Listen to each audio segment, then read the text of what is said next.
At number 10, we have Paul George.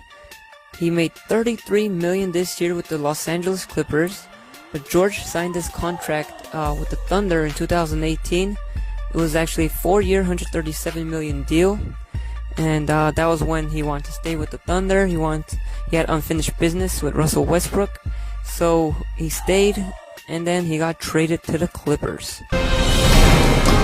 At number 9, we have Kyle Lowry, who made nearly $33.3 million this year. Lowry signed this contract. It was a 3-year, $100 million deal in 2017. And let's also not forget that Kyle Lowry extended on this contract for another year, which is going to pay him $30.5 million for next year. But for now, Lowry made $33.3, and he led the Raptors to the second round this year. Played his heart out and stayed.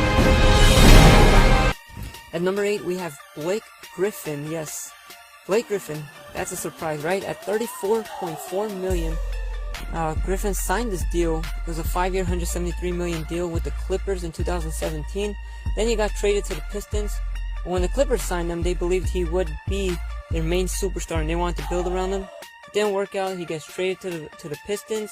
Now the Pistons will have to deal with his contract, which has 2 more years remaining after this season, but the final year is a player option worth $38.9 million.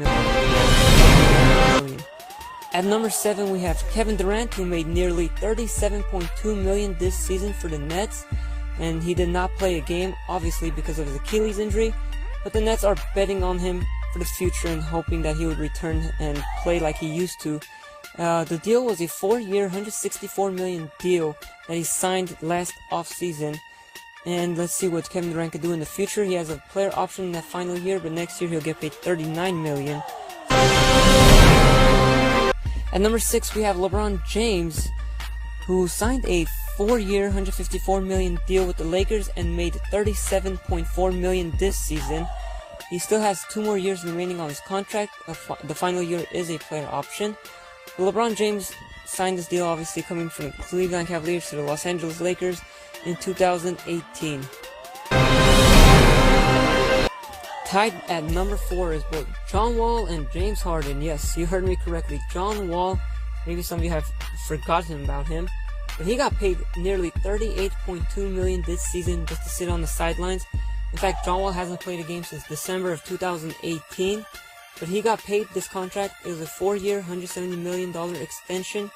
He signed in 2017. James Harden did as well the same year, and this contract actually started this season because both John Wall and Harden had an existing contract at the time, but they were allowed to sign an extension on top of all that.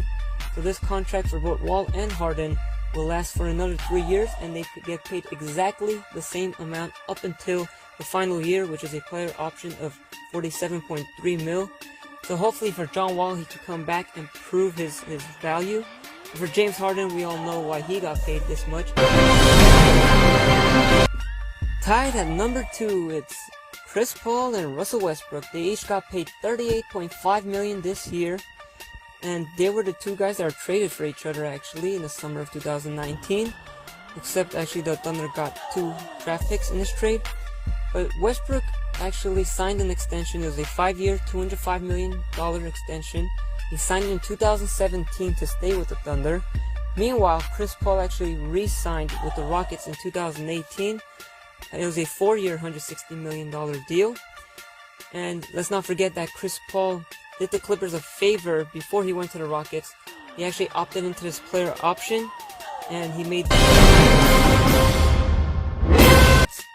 And at number 1, we have Stephen Curry, the 2-time MVP, who made $40.2 million this season and only showed up in 5 games. But Curry, he signed his contract in 2017. It was a 5-year, $201 million Supermax deal, and it was obviously fitted for him because of the titles that he brought to the city and the MVPs that he won. So Curry became the highest paid player for the 2019-2020 season with that 5-year, $201 million contract that he signed in 2017. And he still has 2 more years left on that contract, and it does not have a player.